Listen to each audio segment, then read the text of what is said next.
Praise the lord. Hallelujah. Good morning to all. మీ అందరికీ కూడా ప్రభునామంలో మరి ఒక మారు వందనాలు తెలియజేస్తున్నాను. హల్లెలూయా, హల్లెలూయా. మనము ప్రకటన గ్రంథము 1వ అధ్యాయాన్ని ధ్యానిస్తూ ఉన్నాము. 1వ అధ్యాయంలో ఈ దినమున థర్డ్ పార్ట్గా 3వ భాగముగా ధ్యానిస్తూ ఉన్నాం. We are having a loving God in the heaven. His name is Lord Jehovah. And also we are having only one son. జనదైక కుమారుడు లేక ఓన్లీ బిగాటన్ సన్ అని పిలువబడే కుమారుడైన దేవుడు యేసుక్రీస్తు ప్రభువుల వారు, పరిశుద్ధాత్మ దేవుడు, హోలీ స్పిరిట్ గాడ్ అని పిలువబడే త్రిత్వమైన దేవుని గురించి మనము 66 పుస్తకాల్లో ధ్యానించి ఉన్నాం. ఆయన మాట్లాడే దేవుడు, ప్రత్యక్షమై కనువిందు చేయగలిగినటువంటి తండ్రి. ప్రకటన గ్రంథములో ఆయన ప్రత్యక్షతలను కనులారా చూస్తున్నటువంటి అపోస్తుడైన యోహాను చెప్పిన మాటలను మనం ధ్యానించబోతూ ఉన్నాం. ఆయన మాట్లాడే దేవుడు, ప్రత్యక్షమయ్యే దేవుడు. ఏ మర్మాన్ని తెలుసుకోవడానికే పరిశుద్ధ బైబిల్ గ్రంథం మనకు అనుగ్రహించబడింది. ఆయన దివ్య సుందర రూపమును చూడాలి అన్న, ఆయన కంఠమును వినాలన్నా చూడాలన్నా ఆ గొప్ప దక్షత కేవలము మొట్టమొదటిగా అనుగ్రహించబడిన అపోస్తుడైనటువంటి యోహాను ధన్యుడు, ధన్యుడు, ధన్యుడు. ప్రార్థన చేసుకుందాం. మిక్కిలి ప్రేమ కనికరం కలిగిన మహోన్నతుడా, పరిశుద్ధుడా, పరలోక తండ్రి, మీ బంగారు పాదం చెత్తకు మరి యొక్క మారు ఉదయకాలమున చిన్నమందగా వచ్చి ఉన్నాం ప్రభువా. మీ అమూల్యమైన రక్తము చేత కడిగి పరిశుద్ధ నామమును ధరింపజేసి మీరిచ్చిన జీవ వాయువును బట్టి సజీవ లెక్కలో ఉన్న మేము ధన్యులము, ధన్యులము, ధన్యులమని ఒకరికొకరిని పురికొలుపుతూ సరి చేసుకుంటూ బలహీన పడకుండగా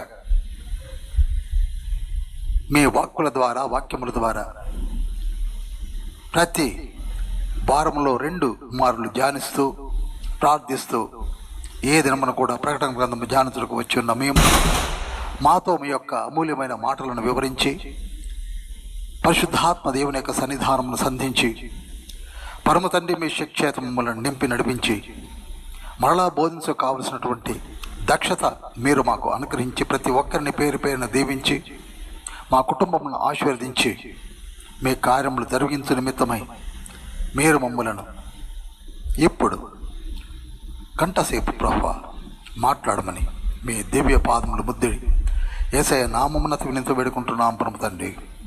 ఆమెన్, ఆమెన్. గడిచిన 2 దినములలో first part and second part ధ్యానించి ఉన్నాము.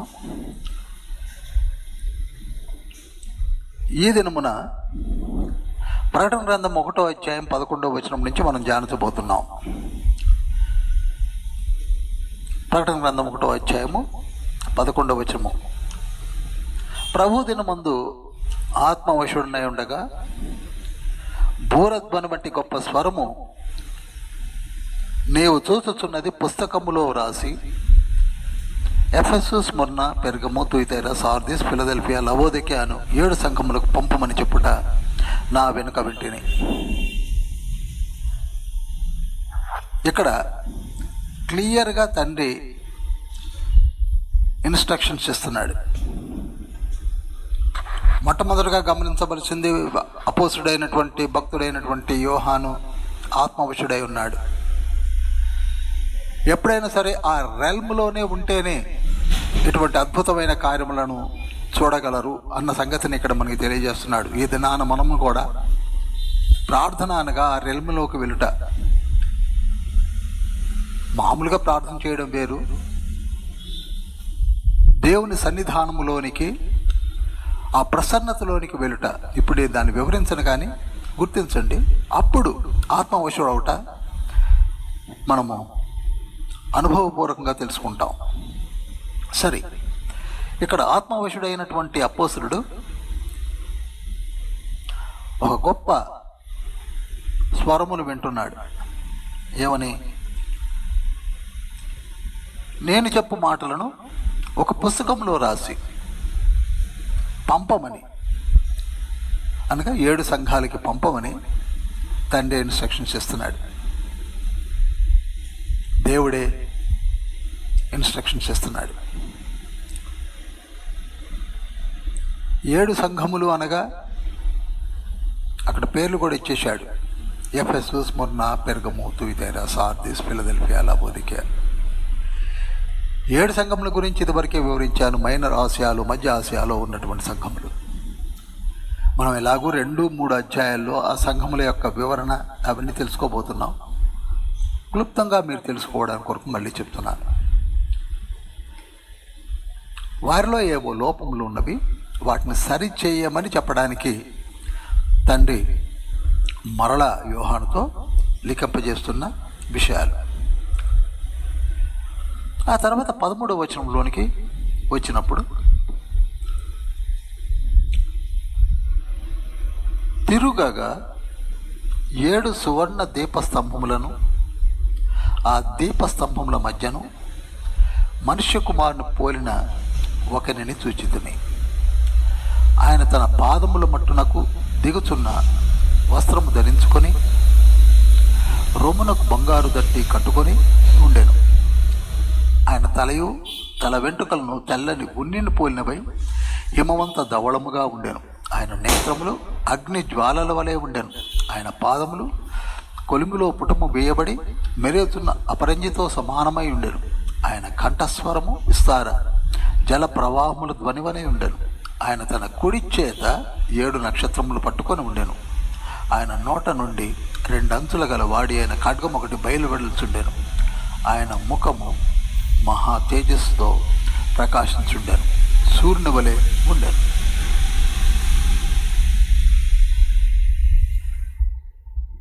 ఇది దివ్య దర్శనమైన ప్రభువుల వారిది. ఇక్కడ యోహాను రూఢిగా నేను యేసయ్యను చూచితిని అని చెప్పలేకపోతున్నాడు. గమనించాలి. మనుష్య కుమారుని పోలినా అన్నాడు. అనగా ఇక్కడ చాలా విషయాలు మనము జాగ్రత్తగా గమనించాలి. ఎందుకు యేసయ్యను రూఢిగా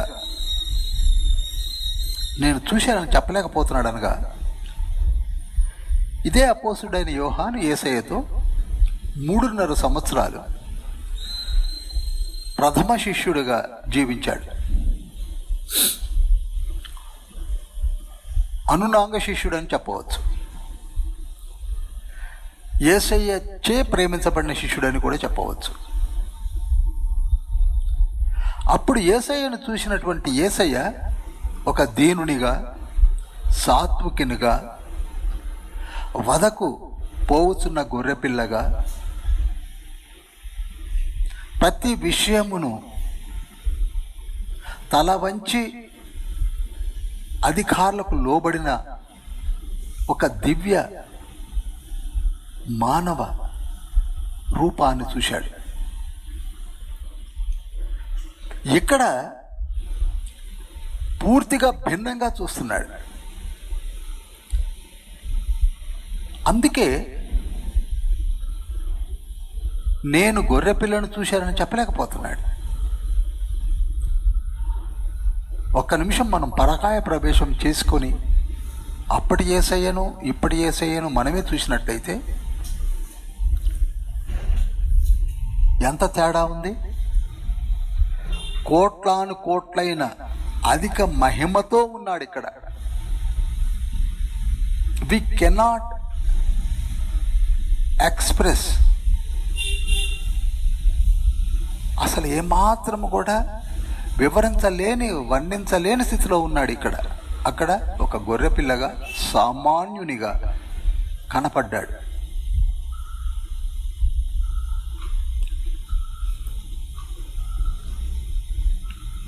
యేసయ్య ఎక్కడ ఎప్పుడు ఏ ఇంపార్టెంట్ పనిలో బయలుదేరినప్పటికీ యేసయ్యతో ఉన్న వారిలో యోహాను ఎప్పుడు ప్రథముడుగానే ఉన్నాడు. యాయీరింట తన కుమార్తెను బ్రతికించడానికి వెళ్ళినప్పుడు పేతురు, యాకోబులతో పాటు ఈయన ఉన్నాడు. శిష్యులతో ఆయన ఉన్నాడు. ఆ తర్వాత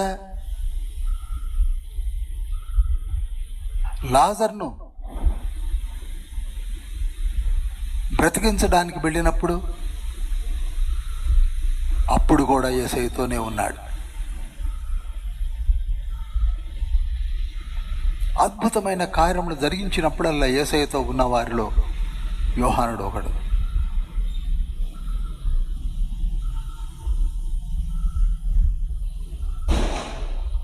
అదే యేసుక్రీస్తు ప్రభువారు మరణించి తిరిగి లేచిన తర్వాత, పునరుద్ధారుడైన తర్వాత మేడగదిలో తలుపులు మూసుకొని వీరందరూ కూర్చొని ఉండగా, యోహాను సువార్త 20 అధ్యాయం 19వ వచనంలో ఉంటుంది, 19-20 వచనాల్లో ప్రభువు వారి మధ్య నిలిచి మీకు సమాధానము కలుగును గాక అన్నప్పుడు కన్నులారా చూసిన వారిలో ఉన్నాడు. యేసయ్యను ముట్టుకొని అన్ని విధాలుగా సంతోషించిన వారిలో ఉన్నాడు. అప్పుడు ఆయన మహిమా శరీరంతోనే ఉన్నాడు. నేను డిఫరెన్స్ చెప్తున్నాను మీకు. మానవ రూపిగా చూసినప్పుడు యేసయ్య వెంటే ఉన్నాడు. యేసయ్య ఎదురు రొమ్మున ఆనుకొని ఉన్న వారిలో ఈయన ఒకడు ముఖ్యుడు. యోహాను సువార్త 13:23 వచనంలో ఎప్పుడు కూడా యోహాను యేసయ్య ఎదురు రొమ్మున ఆనుకొని ఉండేవాడు. శిష్యులందరికీ తెలుసు. ఆ తర్వాత మానవ రూపిగా ఎంత దగ్గరగా ఉన్నాడో, పునరుద్ధానుడైన తర్వాత కూడా మహిమా శరీరముతో యేసయ్య వచ్చినప్పుడు కూడా ముట్టుకొని చూసిన వారిలో ఉన్నాడు. అప్పుడు యేసయ్యను గుర్తుపడుతూనే ఉన్నారు. అనగా తాను ఎంత తన మహిమను తగ్గించుకొని వచ్చాడో మేడగదిలోనికి గమనించండి. మనం ఒకటి తెలుసుకోలేకపోతున్నాం. ఇక్కడ చాలా వరకు ఒక అపోహ వచ్చింది. ఏమిటనగా దేవుని చూచుట జరగదు అనే ఒక మాట ఉన్నది. యోహాను సువార్త 5:37లో, యోహాను సువార్త 1:18లో,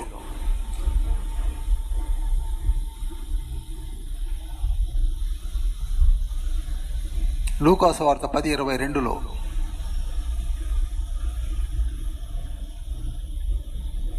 మత్తయి సువార్త 11:27లో, మొదటి యోహాను పత్రిక 4వ అధ్యాయం 12వ వచనంలో దేవుని చూడట లేక చూచుట, ఆయన స్వరం వినుట జరగదు అన్న మాటలు అక్కడ ఉన్నాయి. అది నిజమే.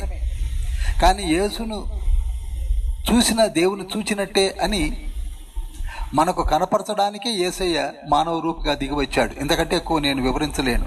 ఇంకా తెలుసుకోవాలంటే మీరు త్రిత్వం అనే సబ్జెక్ట్ నేను యూట్యూబ్లో ఉన్నది, ట్రినిటీ, దానిని మీరు ఓపెన్ చేసి చూడవచ్చు. దాదాపుగా 3 to 4 hours ఉంటుంది ట్రినిటీ అనే సబ్జెక్ట్లో.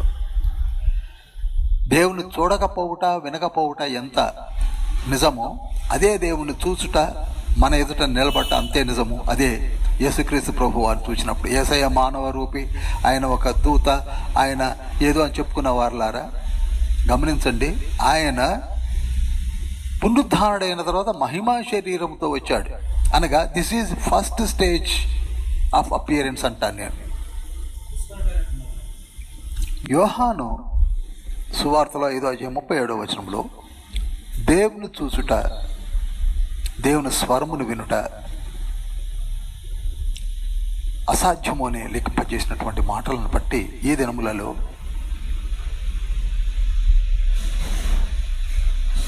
దేవుని చూచడం జరగదు, ఆయన మాట వినడం జరగదని చెప్పుకుంటూ ఉన్నారు.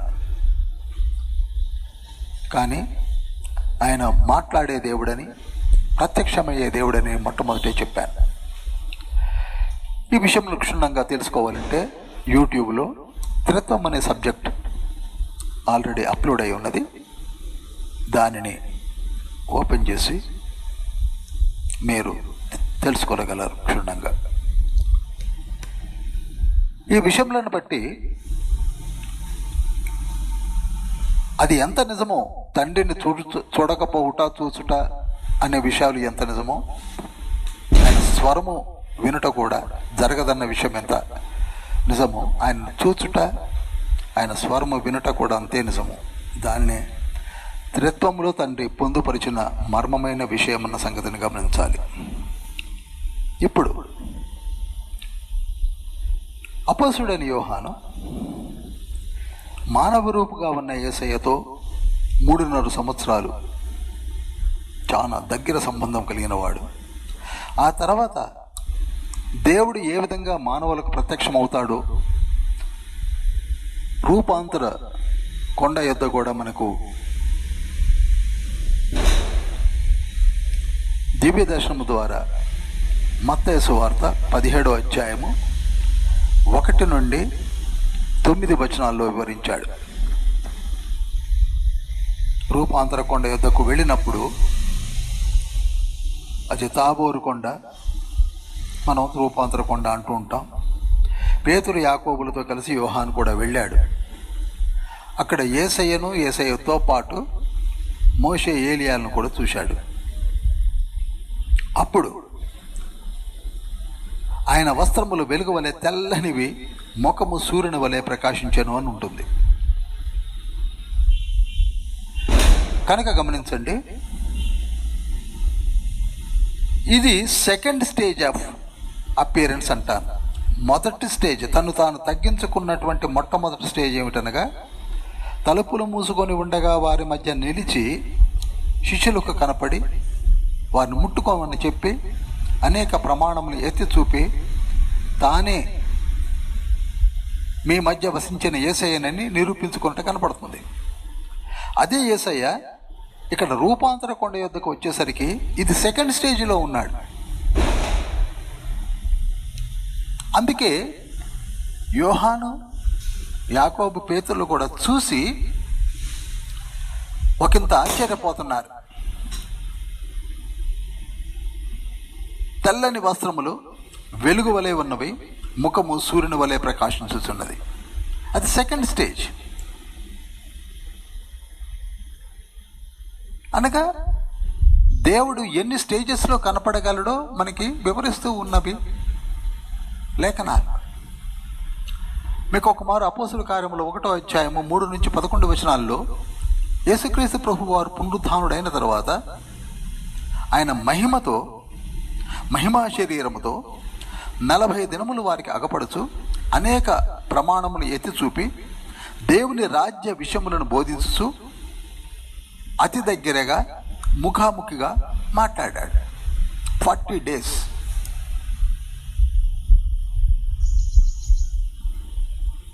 అనగా తగ్గించుకున్న స్థితిలో కూడా మానవులు ముట్టుకొని చూసే స్థితి, మాట్లాడే స్థితిలోనికి కూడా తను తాను తగ్గించుకునే విధమును మనకు కనపరుస్తున్నాడు. వీటిని ఎందుకు గమనించలేకపోతున్నారు? మరి దేవుడు మాట్లాడడు, కనపడడు, ఆయన చూడలేరు అని లేఖనాలు ఉన్నాయి, నేను కాదంటలేదు. కానీ దానే లేఖనములలోనే పట్టుకొని కూర్చున్న కొన్ని డాక్టర్స్ వారు ఆలోచించాల్సింది ఏమిటనగా, అదే దేవుడు ఆదాము అవ్వలతో మాట్లాడాడు, మోషేతో మాట్లాడాడు, ఇర్మియాతో మాట్లాడాడు, యెహెజ్కేలుకి దివ్య దర్శనాన్ని ఇచ్చాడు, యెషయాకు దివ్య దర్శనాన్ని ఇచ్చి మాట్లాడాడు, అనేక ప్రవక్తలతో మాట్లాడాడు. మరి వీటిని మర్చిపోతున్నారు ఎందుకు? అనగా త్రిత్వంలో కార్యాలు జరుగుతున్నాయన్న సంగతిని మనం తెలుసుకోవాలనే ఉద్దేశంతో వీటిని తండ్రి లిఖింపజేశాడు. అవి తెలుసుకోవాలి. ఇక్కడ ప్రకటన గ్రంథము 1వ అధ్యాయం 13 నుంచి 16 వచనాలలో ఈ దర్శనం అనేది కోటి తేజస్సులతో నిండుకొని ఉన్నది. చూడలేకపోతున్నాయి కన్నులు. ఎందుకని? ఇందాక నేను చదివాను, ఇక్కడ గెటప్ పూర్తిగా వేరుగా ఉన్నది. దేవుని యొక్క ప్రకాశవంతమైనటువంటి దివ్య వదన అంటారు, దివ్య వదన స్వరూపంలో తండ్రి చూపిస్తున్నాడు, వదన రూపంను చూపిస్తున్నాడు. అందుకే చచ్చిన వాని వలె నేను పడిపోతుని అంటాడు.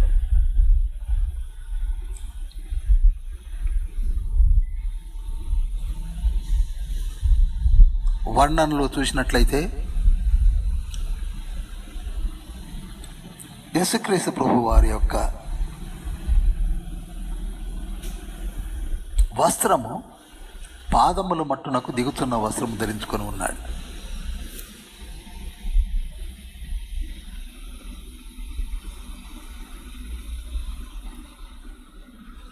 యెషయా గ్రంథము 6వ అధ్యాయం 1వ వచనంలో కూడా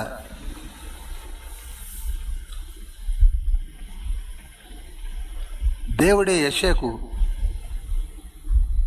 ప్రవక్త అయిన యెషయాకు దర్శనమిచ్చినప్పుడు ఆయన వస్త్రము కూడా అదే విధంగా పాదముల మట్టుకు దిగి ఉన్నది. ఆయన శరాపులపై ఎక్కువ వచ్చాడు. అప్పుడు ఇక్కడ దేవుని యొక్క డ్రెస్ కోడ్ ఎంత క్లారిటీగా అక్కడ ఎలా ఉందో ఇక్కడ అలానే ఉన్నది. ఇక రెండవ ఇంపార్టెంట్ అయిన విషయం ఏమిటనగా, రొమ్మునకు బంగారు దట్టి కట్టుకొని ఉండేను. ఇక్కడ యేసుక్రీస్తు ప్రభు వారి రొమ్మునకు ఏమున్నది? బంగారు దట్టి ఉన్నది. బంగారు దట్టి అనేది ఎందుకు ఉన్నది? బంగారు దట్టి అనే విషయాన్ని మనం ఎవరూ పెద్దగా పట్టించుకోం చదువుతున్నప్పుడు.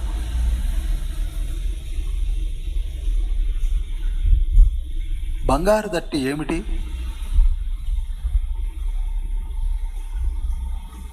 ఇక్కడ కూడా యోహానుడు చూస్తూనే ఉన్నాడు.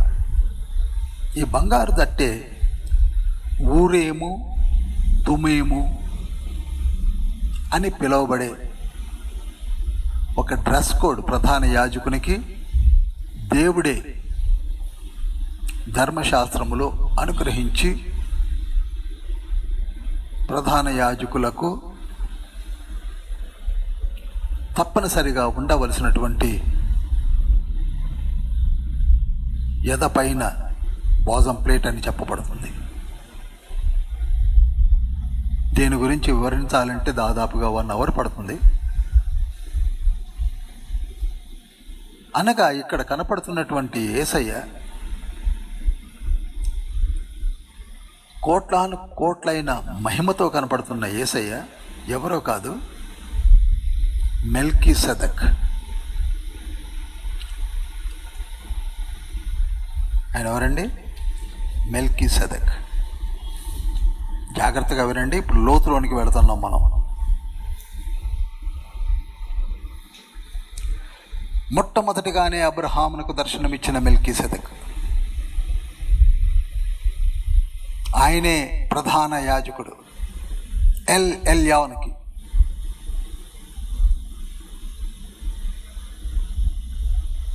మహోన్నతుడు, సర్వోన్నతుడైన దేవునికి యాజకునిగా కనపడినటువంటి ఆ మెల్కీసెదెక్ మరలా ఇక్కడ కనపడుతున్నాడు.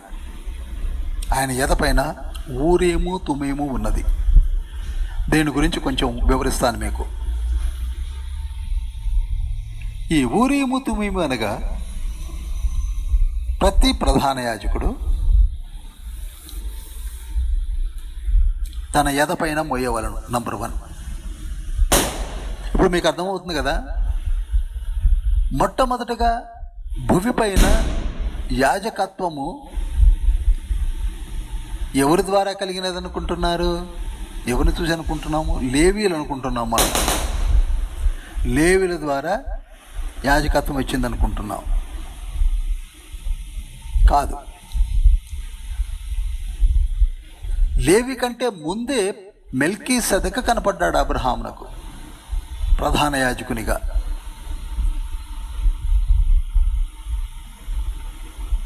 అర్థమవుతుంది అనుకుంటున్నాను.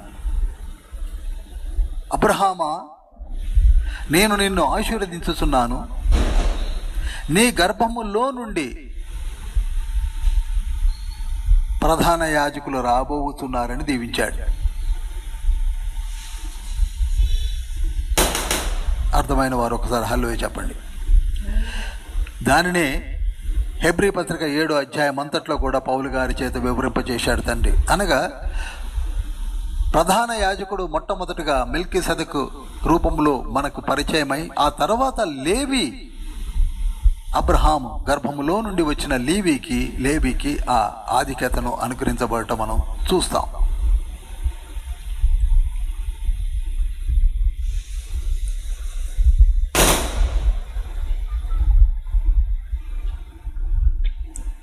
మెల్కీసెదెకు అనగా దేవునికి యాజకుడు అని మనం 110వ కీర్తన 4వ వచనంలో కూడా చదివాం. హెబ్రీ పత్రిక 7వ అధ్యాయము 3 నుంచి దాదాపుగా 12 వచనాల వరకు మనం చదివినట్లయితే ఆయనే ప్రధాన యాజకుడు. కనుక ప్రధాన యాజకునకు డ్రెస్ కోడ్లో ముఖ్యంగా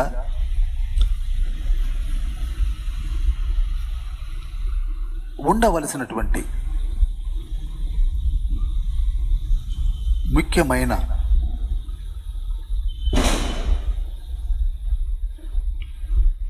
వస్తువు ఏమిటనగా ఊరీము తుమీము. ఈ ఊరీము తుమీము పైన ఎవరి కొరకైతే ఆయన యాజకత్వము చేస్తున్నాడో వారి పేర్లు నేను చాలా బ్రీఫ్గా చెప్తున్నాను, గమనించండి. వివరణగా ఎప్పుడైనా ఈ ప్రకటన గ్రంథం అయిపోయిన తర్వాత చెప్తాను. ఈ ఊరీము తుమీమును ధరించుకున్నటనగా ఎవరి కొరకైతే యాజకత్వము చేస్తున్నారో ఆ ప్రధాన యాజకుడు వారి పేర్లు భుజములపైన ఎదపైన తప్పక ఉండవలను. ఎక్కడెక్కడ ఉండాలండి? భుజములపైన ఎదపైన, అనగా వారిని నిత్యము తనపై మోస్తూ ఉన్నాడు అని అర్థం. ఎవరు? ప్రధాన యాజకుడు. అలనాడు ఉన్నటువంటి ప్రధాన యాజకులు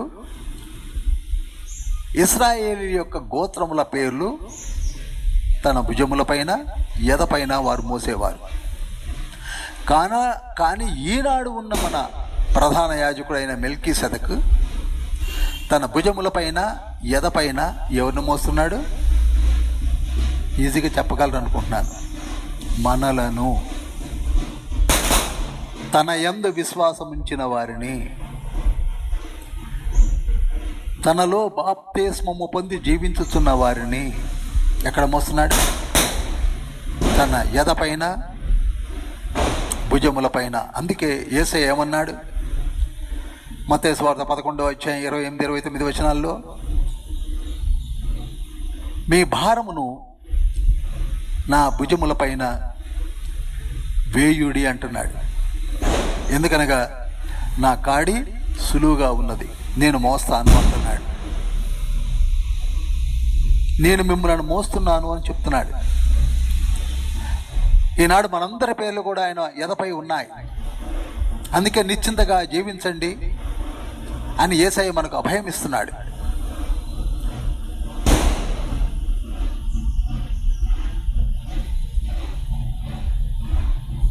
నిర్గమకాండము 28వ అధ్యాయం 29, 30 వచనాల్లో ఊరీము తుమీము లేకుండగా ప్రధాన యాజకుడు అతి పరిశుద్ధ స్థలమైన దేవుని సముఖంలోనికి వెళ్ళకూడదు.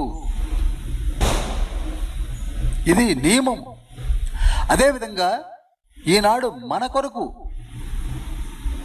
దిగివచ్చిన మెల్కీసెదెకు, దేవుని ప్రతిరూపమైన మెల్కీసెదెకు తన ఎదపైన తన భుజములపైన మనలను మోస్తూ దేవుని సముఖంలోనే నిలబడి ఉన్నాడు, విజ్ఞాపన చేస్తూ.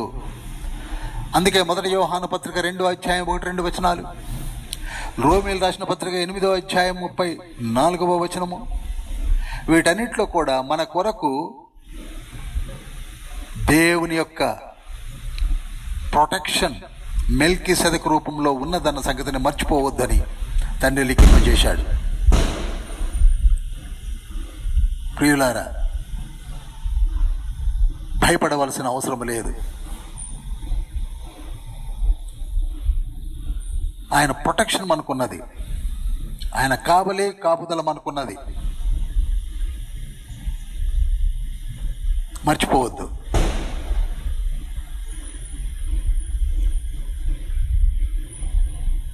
అందుకే ప్రతి ప్రధాన యాజకునకు ఊరేము తుమేము ఉన్నదా లేదా అని చూసుకోవాలని కూడా తండ్రి తన లేఖనాల్లో జ్ఞాపకం చేస్తూ ఉన్నాడు. ఈ దినాన మేము యాజకులమని, బోధకులమని, కాపలమని తిరుగుతున్న వారలారా, గమనించవలసింది ఏమిటనగా, నీకు ఊరేము తుమేము ఉన్నదా?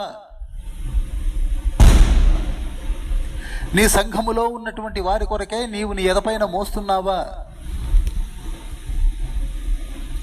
నీవు వారి కొరకే ప్రతి దినము ప్రార్థన చేస్తున్నావా?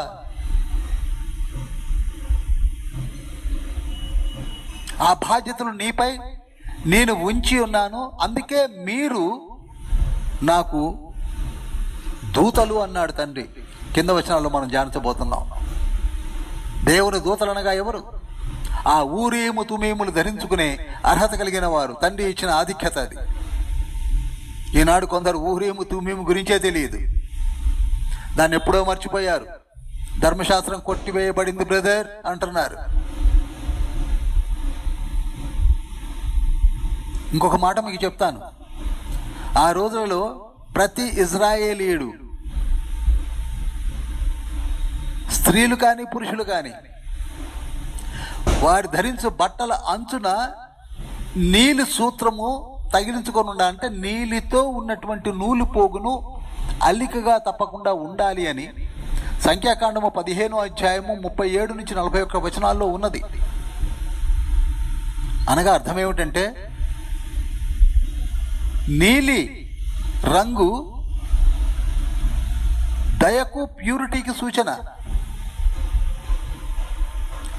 అదే నీలి రంగు తప్పక ప్రతి ప్రధాన యాజకుని యొక్క వస్త్రములకు అంచున ఉండాలి. ఇవి ఎద్దుకిచ్చాడు అనుకుంటున్నారు. ధర్మశాస్త్రం కొట్టివేయని బ్రదర్ అంటాం కాదు.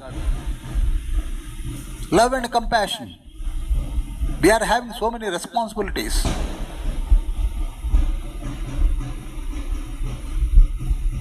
అందుకే చాలా వరకు ధర్మశాస్త్రము పోయింది, ధర్మశాస్త్రము లేదు. ధర్మశాస్త్రము లేదు కాదు, ధర్మశాస్త్రమును ఉన్నటువంటి సారమును వివరించి మన చేత వాటిని సులువుగా చేయించడం కొరకే యేసయ్య వచ్చి ఉన్నాడు. మీరు ఒకసారి యెషయా గ్రంథము 2వ అధ్యాయం 3వ వచనం చూసినట్లయితే, ఆ కాలమున, యెషయా గ్రంథము 2వ అధ్యాయం 3వ వచనము, ఆ కాలమున సియోనులో నుండి ధర్మశాస్త్రము, యెరూషలేములో నుండి యెహోవా వాక్కు బయలు వెళ్ళును. ఏ కాలమున? యుగాంత దినములలో, ప్రభు వచ్చే కాలమున. సియోనులో నుండి ధర్మశాస్త్రము. దీని గురించి చాలా చాలా వివరించవచ్చు. ధర్మశాస్త్రము అనగా దేవుడు మానవ మనుగడ కొరకు ఇచ్చినటువంటి కొన్ని సూత్రములు, వాటిని కొట్టివేయలేదు. సరే, సబ్జెక్టు అది కాదు కనుక నేను ముందుకు వెళుతున్నాను. సియోనులో నుండి ధర్మశాస్త్రము, ద వర్డ్ ఆఫ్ గాడ్, యెరూషలేములో నుండి యెహోవా వాక్కు. ఈ రెండిటిని కూడా ఎవరి ద్వారా బయలు వెళ్ళింది? యేసుక్రీస్తు ప్రభువు ద్వారా. అందుకే మత్తయి సువార్త 5వ అధ్యాయం 17వ వచనంలో, నేను ధర్మశాస్త్రమును కొట్టివేయ రాలేదు. చక్కటి మాటలు మీకు జ్ఞాపకం చేస్తున్నాను. ప్రతి విషయమును నెరవేర్చుటకే నేను వచ్చి ఉన్నాను. ఆ ధర్మశాస్త్రములో ఉన్నటువంటి ఆ బంగారు దట్టిని తన ఎదపైన పుడికి చూస్తున్నాడు ఇక్కడ అపోస్తుడైన యోహాను. తీసేశాడా? ఊరేము తుమేముని తీసేశాడా? చెప్పండి. తీసివేయలేదు. ఏదీ తీసివేయలేదు. వాటిని అన్నిటినీ నెరవేర్చాడు. ఇక్కడ ఈ గెటప్ను పూర్తిగా నేను వివరించవలసిన అవసరం లేదు, ఎందుకనగా మీకు స్పష్టముగా సుస్పష్టముగా అక్కడ లిఖించబడి ఉన్నది కనుక. వెంట్రుకలు తెల్లని ఉన్నిని పోలి ఉన్నవి, హిమమంతా ధవళముగా ఉన్నాయి. ఆయన వస్త్రములు శుద్ధమైన తెలుపులో కనపడుతూ ఉన్నాయి. ఇక్కడ మనం చూస్తున్నది గొర్రెపిల్ల అనుకుంటూ, మనిషి కుమారుడు అనుకుంటూ, మెల్కీసెదెకు అనుకుంటూ చదువుతున్నాం. కానీ దానియేలు గ్రంథం 7వ అధ్యాయం 9వ వచనం చూసినప్పుడు, దానియేలు గ్రంథం 7వ అధ్యాయం 9వ వచనం చూసినప్పుడు,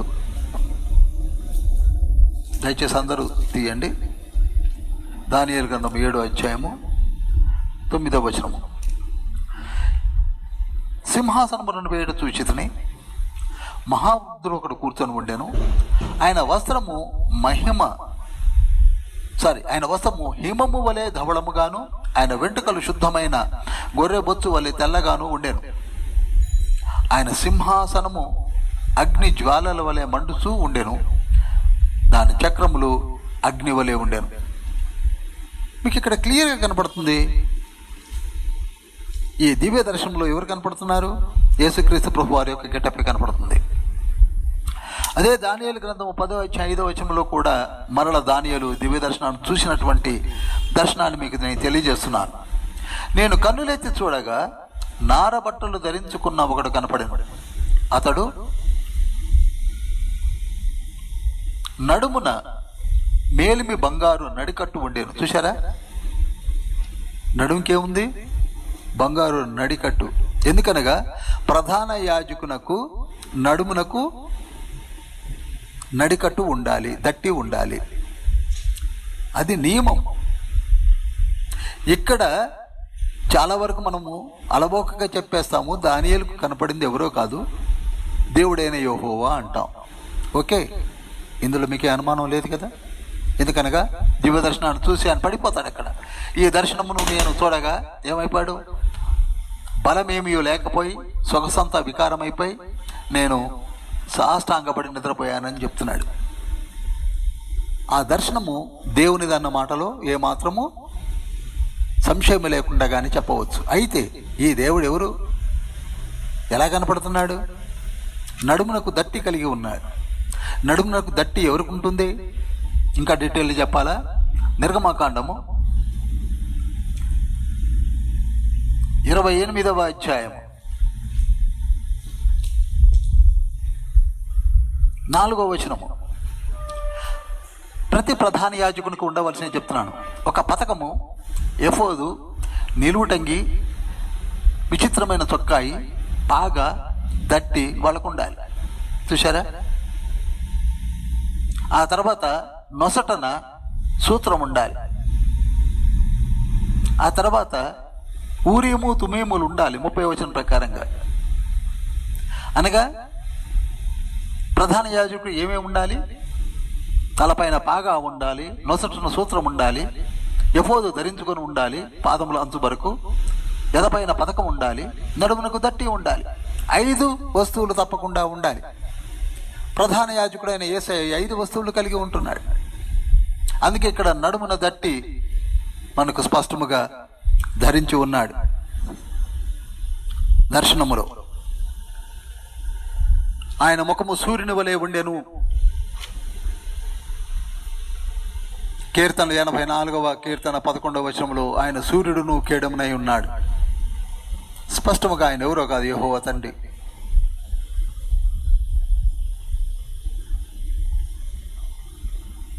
మనము చాలా డీటెయిల్గా ధ్యానించినట్లయితే ధర్మశాస్త్రం మనకు బహు దగ్గరగా ప్రతి విషయమును నెరవేర్చినటువంటి వారు యేసుక్రీస్తు ప్రభువు వారు.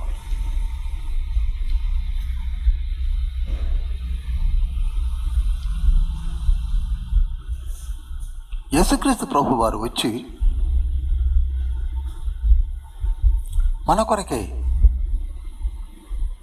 మరణించి తిరిగి లేచి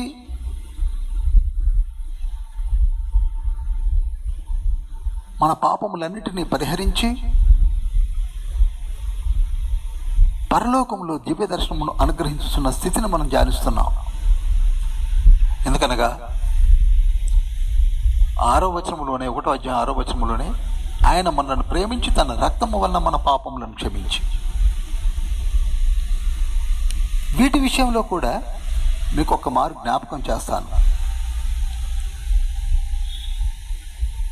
మన పాపములను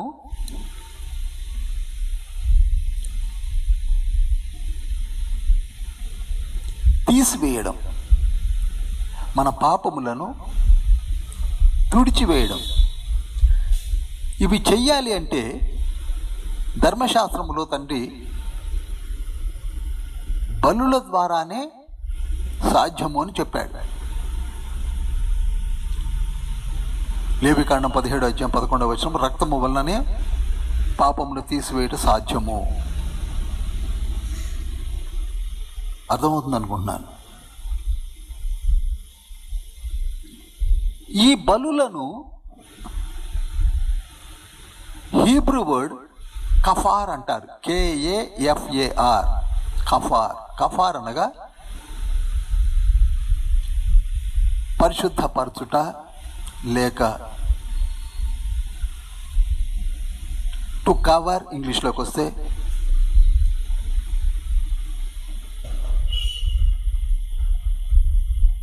అనే పర్యాయ పదాలు ఉన్నాయి. కఫార్, KAFAR. కఫార్ మీన్స్ బలులు. ఎందుకు బలులు ఇస్తున్నాము అనగా మన పాపములను తుడిచివేసుకోవడానికి. ఈ పాపములను తుడిచివేసుకోవాలి అంటే పరిశుద్ధ ధర్మశాస్త్రమును, దేవుడిచ్చిన ధర్మశాస్త్ర ప్రకారంగా 7 విషయాలు కావాలి. నోట్ చేసుకోండి, 7 విషయాలు కావాలి. 7 విషయాలు కావాలి. పాపములను తుడిచివేయాలంటే 7 విషయములు కావాలి. Number 1, sacrifice. బలి కొరకు కేటాయించబడిన జంతువు, దాన్ని సాక్రిఫైస్ అంటారు. రెండవది బలి ఇచ్చు స్థలము, place of offering. Number 1 sacrifice, number 2 place of offering, బలి ఇచ్చు స్థలము. నంబర్ 3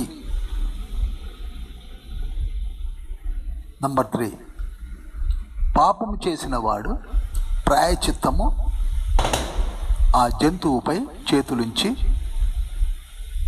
ఒప్పుకోలు చేయాలి. దాన్ని laying hands on the sacrifice. చేతులను సాక్రిఫైస్ మీద ఉంచి పాపం క్షమించమని వేడుకోవాలి. దట్ ఈస్ నంబర్ 3, ఒప్పుకోలు, ప్రాయశ్చిత్తము. అందుకే ప్రాయశ్చిత్తార్థ బలి. నంబర్ 4, ఒక ప్రీస్ట్ కావాలి. మన తరపున ఒక ప్రీస్ట్, యాజకుడు కావాలి. నంబర్ 5, ఉప్పు, సాల్ట్ కంపల్సరీ ఉండాలి. ఉప్పు. నంబర్ 5, ఉప్పు ఉండాలి. Number 6, the fire of altar ఉండాలి. అనగా అగ్నిమయమైన, అగ్నితో కూడిన ఆల్టర్ అనగా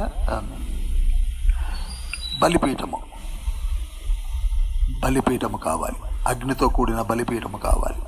నంబర్ 7, రక్తము. ఆ బలి ఇచ్చిన పశువు యొక్క రక్తం కావాలి.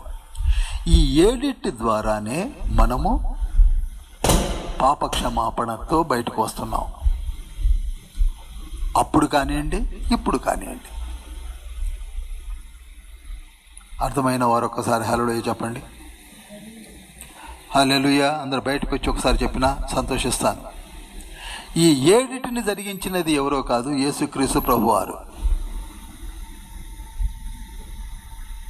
దీనిని హీబ్రూ వర్డ్ యేసయ్య ఎవరనుకుంటున్నారు? ఇప్పుడు సాక్రిఫైస్, బలి కొరకు సిద్ధపడినటువంటి,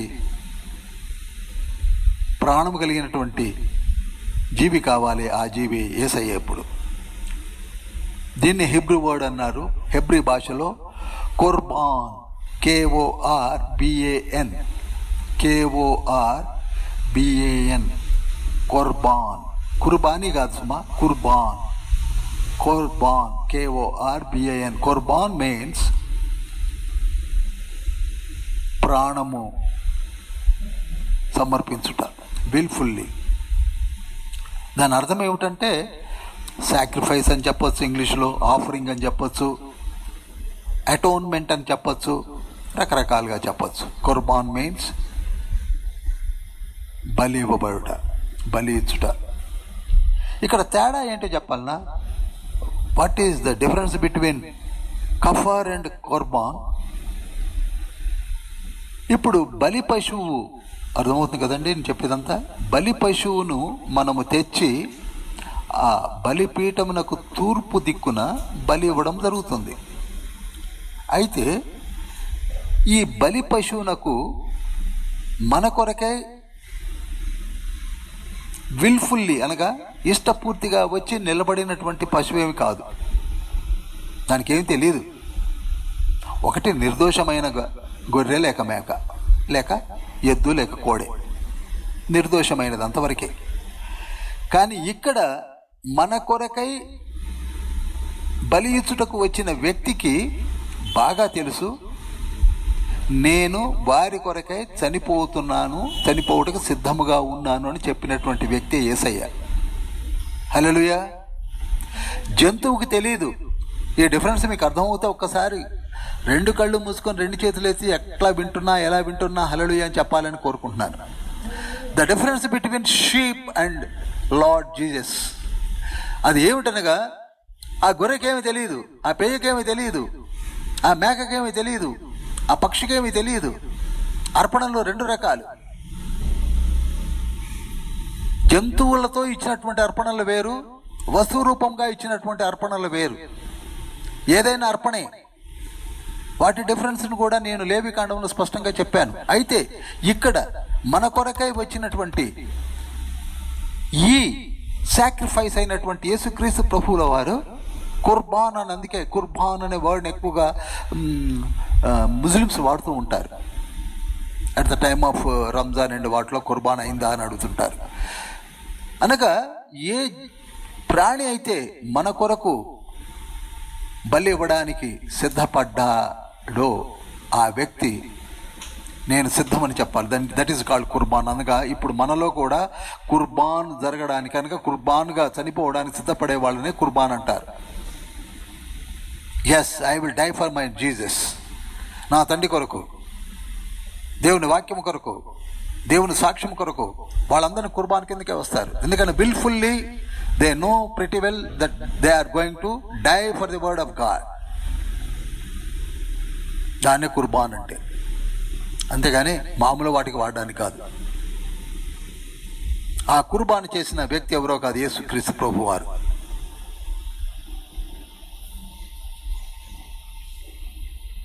అందుకే సాక్రిఫైస్ కావాలి యేసయ్య, ప్లేస్ ఆఫ్ ఆఫరింగ్ కావాలి గొల్గొతా. మన చేతులు అక్కడ ఉంచాలి. మత్తయి సువార్త 27:25 మనమందరము కూడా అక్కడ మన పితరులు చేశారు, వీని రక్తంలో మా పైన మా పిల్లల పైన రానియండి అని. ఆ తర్వాత ప్రీస్ట్ కావాలి, ఆయనే మెల్కీసెదెక్గా ఆయనే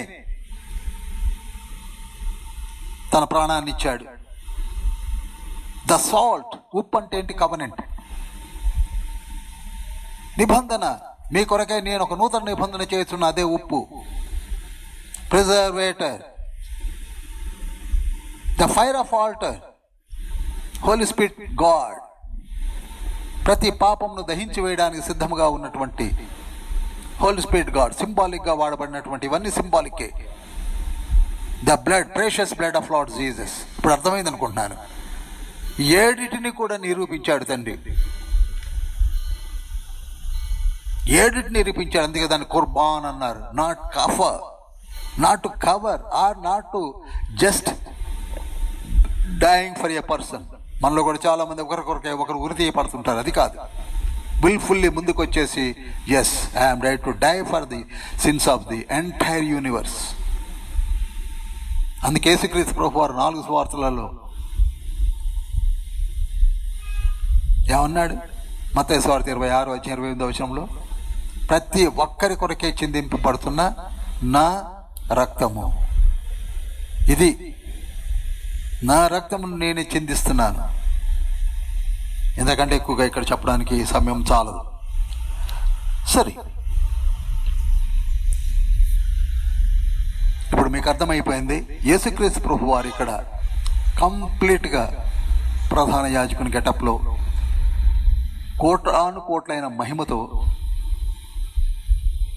భక్తుడు అయిన యోహాను చూసి పడిపోయాడు. ఆ తర్వాత ఆయనే తన కుడి చేతిని నా మీద ఉంచి, భయపడకు, నేను మొదటివాడను, కనపడవాడను, జీవించువాడను, మృతుడినైతేనే కానీ ఇదిగో యుగ యుగములు సజీవుడినై ఉన్నాను అనగా నీవు చూసింది ఎవరినో కాదు నన్నే. అపోస్తుడైన యోహాను, నువ్వేం భయపడకు, నేనే మొదటి వాడను కడపడవాడును, నేను మృతుడనయ్యాను, జీవించి ఉన్నాను, యుగ యుగములు సజీవుడిగా ఉంటాను అని చెబుతూ మరణం యొక్కయు పాతాళం యొక్కయు తాళం చేతులు నా స్వాధీనంలో ఉన్నాయని చూపిస్తున్నాడు. ఇది ఒక గొప్ప ఇండికేషన్ మనకి. మరణం యొక్కయు పాతాళం యొక్కయు అనగా సర్వాధికారములు నా దగ్గరనే ఉన్నాయి. ఈనాడు మనం భయపడి చస్తున్నాం. ఎప్పుడు చచ్చిపోతానో ఏమో, ఎలా అయిపోతుందో ఏమో, ఏ రకంగా చచ్చిపోతానో ఏమో. Why do you worry? ఏ రకంగా చనిపోవాలన్నా తండ్రి పర్మిషన్ కావాలి, ఆ సంగతి మర్చిపోవద్దు. ఈనాడు మర్చిపోతున్నాం మనం. Even religious people they have totally forgot. ఎందుకనగా తాళం చెవి ఎవరి దగ్గర ఉంది? యేసయ్య దగ్గర ఉంది అని చూపిస్తున్నాడు. నిజానికి మోషే ఎప్పుడో చనిపోవాలి, మీకు తెలుసు, 3 నెలలప్పుడే చనిపోవాలి. కానీ జీవింపచేశాడు. ఎందుకని తాళం చెయ్యి ఎవరి దగ్గర ఉంది? యేసయ్య దగ్గర ఉంది. తాళం చెవి యేసయ్య దగ్గర ఉండగా మోషేని ఎవరు చంపగలరండి? డొమేషన్ చక్రవర్తి కూడా చంపాలని నూనెలో పారేశాడు. కానీ తాళం చెవి ఎవరి దగ్గర ఉంది? యేసయ్య దగ్గర ఉంది. అందుకే అపోస్తుడైన యోహాను చనిపోలేకపోయాడు, చంపలేకపోయారు. ఎందుకని? ఆయన ఆజ్ఞ లేనిదే చీమ కూడా కదలదు. మీ తల వెంట్రుకలలో ఒక వెంట్రుకైనను తండ్రి నెలవు లేనిదే రాలదు అని చెప్పేశాడు కదండి మత్తయి సువార్త 10:30-31 వచనాల్లో. అటువంటి మనము అంత పవర్ కలిగినటువంటి తండ్రి చేత తాళం చెవులే ఉన్నాయి. పాతాళం యొక్కయు పరలోకం యొక్క తాళం చెవులు ఎవరి దగ్గర ఉన్నాయి? నా దగ్గరనే ఉన్నాయి అంటున్నాడు. మనము భయపడుతూ వస్తున్నాం. ఏమైపోతుందో ఏమో, ఏమైనా ఆయన నిలవ లేనిదే సెలవు లేనిదే ఏది జరగదన్న సంగతిని మనం మర్చిపోవద్దు. These are the perfect words. మర్చిపోకండి ప్రియులారా. అభయం ఇస్తున్నాడు తండ్రి. That is called covenant. Covenant అనగా నిబంధన, ప్రామిస్ అనగా ప్రమాపణ, ప్రమాణము, ప్రామిసెస్, ప్రమాణములు, నిబంధనలు, ఇవన్నీ మనకు ఉన్నాయి.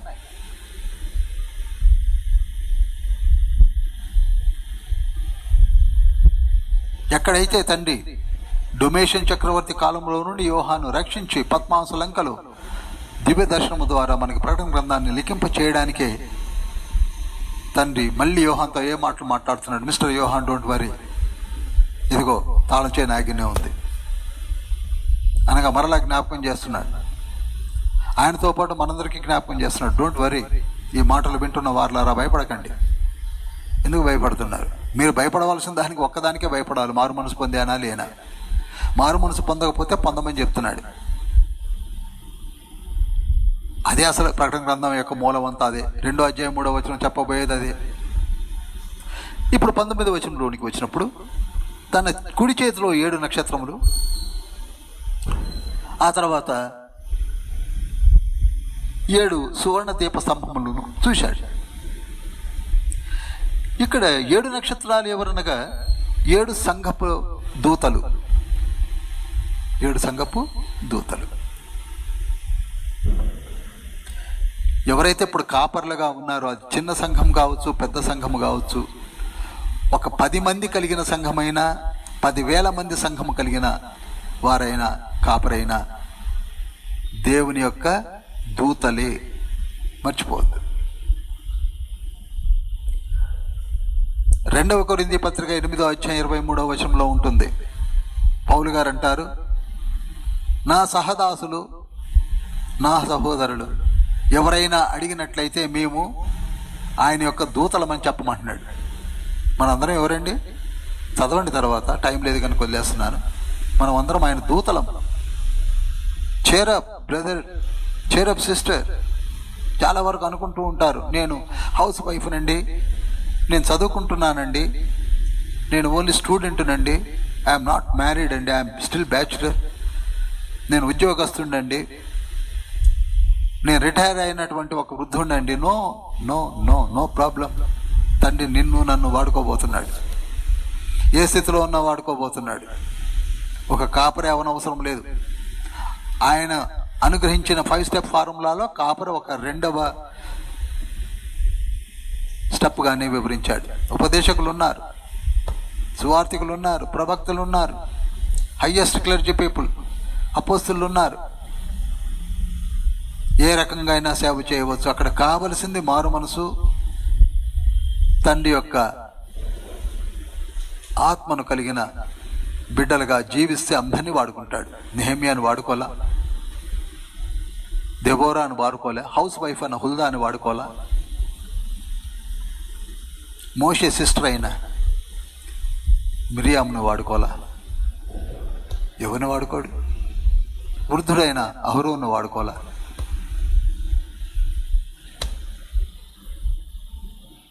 కనుక ఆ 7 నక్షత్రాలు ఎవరంటే సంఘపు దూతలు. ఆ 7 సువర్ణ దీపాలు ఏమిటనగా 7 సంఘాలు. నిర్గమకాండం 5:37 పరిశుద్ధ స్థలములో దీపస్తంభమును ఉంచవలను అని తండ్రి లిఖింపజేశాడు. ఆ పరిశుద్ధ దీపస్తంభమే ఈనాడు మధ్య ఆసియాలో ఉన్నటువంటి సంఘములు, లేక మనమే ఆయన ఎదుట ఉన్న దీపస్తంభములము. అర్హత కేవలము మారు మనస్సు. మళ్ళీ చెప్తున్నాను, ఒక్క విషయాన్ని మర్చిపోవద్దు ప్రియులారా, మారు మనస్సు. ఎంతటి స్థితిలో ఉన్నా, ఎంత వైభవంగా జీవిస్తున్నా, ఎంత బలహీనంగా ఉన్నా, ఎంత పేద స్థితిలో ఉన్నా, కావలసింది తండ్రి కోరుకుంటున్నది మారు మనస్సు. సారేపేత విధవరాలు కూడా అదే చెప్పాడు తండ్రి. నీవు నా యందు విశ్వాసం ఉంచినట్టయితే నేను నిన్ను మార్చివేస్తానన్నాడు. Highest clergy person in those days నికోడమస్తో కూడా అదే అన్నాడు. మారు మనసు పొందినట్లయితే నీ పరిస్థితులే మారిపోతాయి నికోదేమా అన్నాడు. కనుక తండ్రి కోరుకుంటున్నది ఒకే ఒక్క మాట, మారు మనస్సు. మారు మనసు పొందండి, పరలోక రాజ్యం సమీపించి ఉన్నది. అనగా పరలోక రాజ్యం సిద్ధముగా ఉన్నది. ఆ పరలోక రాజ్యములోనికి మీరు వస్తారు, నేను తీసుకొని వెళతాను. అందుకే డోంట్ వరీ అన్నాడు. ఈ 1వ అధ్యాయంలో ఈనాడు మనం తెలుసుకున్న మాటలు ఏమిటనగా, ఆయన ఎవరో కాదు, దేవుని ప్రతిరూపమైన త్రిత్వములో 2వ వ్యక్తిగా 66 పుస్తకాల్లో పరిచయం చేసుకున్న యేసుక్రీస్తు ప్రభువుల వారి రక్షకుడిగా, మెల్కీసెదెకుగా మన ముందు ప్రత్యక్షపరచబడినటువంటి వచనాలే 13 నుంచి 16 వచనాలు 1వ అధ్యాయంలో. మన మధ్య గడిపిన దినములే సువార్తలలో లిఖించబడిన మరియ తల్లి సుతునిగా, మానవ రూపిగా 33.5 years ఈ విషయములు చెప్పుటకు వచ్చిన మెల్కీసెదెకును నేనే అన్నాడు. యోహాను సువార్త 8వ అధ్యాయం 56 నుంచి 58 వచనాల్లో. ఆ మెల్కీసెదెకే ఇప్పుడు మన కొరకు సిద్ధంగా ఉన్నాడు. మనల్ని చూస్తూనే ఉన్నాడు, మనల్ని కాపాడటకు. ఎందుకనగా ఆయన ఎదపై మనం ఉన్నాము కనుక, ఆయన భుజములపై మనం ఉన్నాము కనుక. అందుకే ఎప్పుడు కూడా అంటాడు, నేను నిన్ను ఎత్తుకొంటినని. ఎంత చక్కటి పాటలు రాసుకున్నారండి దైవజనులు. నేను నిన్ను ఎత్తుకొంటిని, కన్న తల్లి వలె నేను నిన్ను కాపాడుకున్నాను, కాపాడుతూ ఉంటాను. ఎటువంటి గొప్ప అభయాలు ఇచ్చాడు. వీటిని అన్నింటినీ విస్మరించాం మనం. ఈ విషయాలు అనేకులకు చెప్పాలి. 1వ అధ్యాయంలో ఈ 3 ఎపిసోడ్స్లో ఉన్న సారం ఒకటే, నేను నా స్వరక్తం ఇచ్చి సంపాదించిన సంఘములను, తప్పుదారిలోనికి వెళ్ళిపోతున్న సంఘములను, చిన్న చిన్న తప్పిదాలతో ఉన్నటువంటి సంఘములను సరిచేయటానికే ఈ పుస్తకములో రాసి వారి యొద్దకు పంపమంటున్నాడు. ఈనాడు మనతో అవే మాటలు మాట్లాడుతున్నాడు. ఈనాడు మనము కూడా మారు మనసు పొంది గుండె మీద చేసుకొని చెప్పండి, మారు మనసు పొందిన కొత్తలో ఎలా ఉన్నారు? అందులో ఏమాత్రం డౌట్ లేదు. నేను చెప్తున్నాను, ఈ మాటలు చాలా జాగ్రత్తగా వినండి. మారు మనసు పొందలేదనే దాంట్లో ఏమాత్రం డౌట్ లేదు. మారు మనసు పొందారు, కానీ బలహీనంగా ఉన్నారు. అప్పటి స్థితి లేదు, అప్పటి ఫైర్ లేదు, అప్పటి డిటర్మినేషన్స్ లేదు. ఎందుకు బలహీన పడిపోతున్నారు? స్పష్టముగా మనకి తెలుసు. ఏమి వచ్చినా దూది పింజాల్లా నేను తీసి పారేస్తానని చెప్తూనే ఉన్నాడు. 1 కొరింథీ పత్రిక 10-13 వచనాల్లో. I will look after you. నిన్నే కాదు, నీ కుటుంబాలనే కాదు, నీ గర్భఫలాలనే కాదు, నీ ఇంటికి వచ్చువారు పోవువారు అందరినీ ఆశీర్వదిస్తానని అభయం ఇచ్చినటువంటి తండ్రి ఉన్నాడు. ఎందుకు బలహీనపడుతున్నారు? ఎందుకు బైబిల్ చదవలేకపోతున్నారు? ఎందుకు ప్రార్థన చేయలేకపోతున్నారు? ఒకప్పుడు ప్రార్థన ఎలా ఉన్నది, ఇప్పుడు ఎలా ఉన్నది? ఒకప్పుడు బైబిల్ పఠనం ఎలా ఉన్నది, ఇప్పుడు ఎలా ఉన్నది? Even clergy people, they are not reading well. Even clergy people, they are not praying even 15 minutes a day. పడిపోతున్నాయి. ఒకవైపు చీకటి కమ్ముకొస్తున్నదని తెలుసు, అందుకే మేల్కోనండి అని చెప్పడానికే మనల్ని హెచ్చరింపజేస్తున్నాడు. 119వ కీర్తన మీకు బాగా తెలుసు. అది రాసింది ఎజ్రా చెప్తాడు కదా. 119వ కీర్తన 9వ వచనం, 11వ వచనం, 97వ వచనం, 100వ వచనం, 103వ వచనం, 30వ వచనం, 160వ వచనం, ఇవన్నీ మీరు జాగ్రత్తగా చదివినట్లయితే మనల్ని మేల్కొల్పుతున్నాడు. నీ వాక్యం యొక్క సారాంశం సత్యము, నీ వాక్కు సత్యము. ద్వితీయోపదేశకాండం 6వ అధ్యాయం 6-9 వచనాలు ఎంత స్పష్టంగా లిఖింపజేశాడు. ద్వితీయోపదేశకాండం 11వ అధ్యాయం 13-21 వచనాలు. ఈ వాక్కులను మర్చిపోకండి. 1 కీర్తన 1-3 వచనాలు. వీటిని మర్చిపోవద్దు. నిత్యం చదువుతూ ఉండండి. ఏది చదవాలో తండ్రి మీకు తెలియజేస్తాడు. చదవండి, తెలుసుకోండి, సమయంను కేటాయించండి. ప్రభు ఈ వాక్కులను దీవించును గాక. ప్రార్థన. మిక్కిలి ప్రేమ కనికరం కలిగిన మహోన్నతుడా పరిశుద్ధుడా పలుకుతండి మీ బంగారు పాదం చెంత. ప్రకటన గ్రంథం 1వ అధ్యాయము చివరి భాగముగా 3వ భాగమును ధ్యానించి ఉన్నాం. మీ దివ్య సుందర రూపమును ప్రభు చూసినటువంటి యోహాను ధన్యుడు ధన్యుడు ధన్యుడు అని తెలుసుకొని మేము సంతోషిస్తూ, మాలో కూడా అనేకులు ప్రభు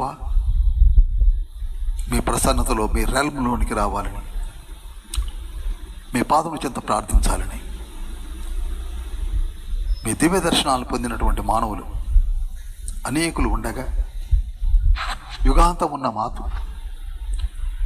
మాకు కూడా ఆ చక్కటి అవకాశం అనుగ్రహించమని, ఆత్మపూర్ణమై జీవించలాగున మాలో ఉన్న బలహీనతలను తీసివేసి, సార్వత్రిక సంఘములోనే ఉన్న బలహీనతలను మీరు ఎత్తి చూపుట కొరకు 2 అధ్యాయాలని కేటాయించున్నారు తండ్రి.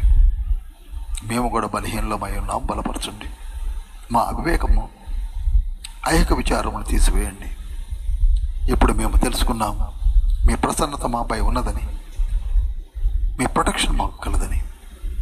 మేము ఒక తీర్మానం తీసుకొని ఒక డిసిప్లిన్డ్ లైఫ్లోనికి వెళతామని, మమ్మల్ని పేరు పేరున దీవించమని, మా కుటుంబమును ఆశీర్వదించమని, మా గర్భఫలంలో నుండి అనేకుల దైవజనులను నడిపించమని, సాక్షాత్తుగా నిలబెట్టమని ఈ వాక్కులు వింటున్న నీ బిడ్డలను మమ్ములను దీవించి ఆశీర్వదించండి. కాపర్లను దీవించండి. కరోనా వైరస్ చేత ప్రభువ బలహీనపడిపోతున్న సంఘాలు, దివ్య వాక్యమును బోధించడానికి వీలైనటువంటి పరిస్థితులు, ఒకవైపు ప్రపంచంలో తలకిందులు చేస్తున్న కరోనా వైరస్ను బలహీనపరచండి.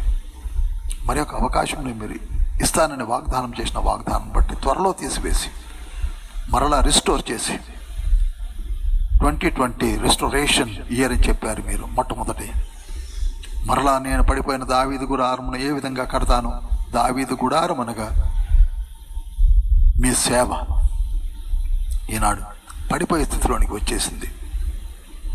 సంఘంలోనికి పరిశుద్ధులు వచ్చుటకు వీలు లేని స్థితిగా మారిపోయింది. గవర్నమెంట్ ఆంక్షలు వచ్చేసాయి, వినటకు వీలు లేని స్థితులు వచ్చాయి.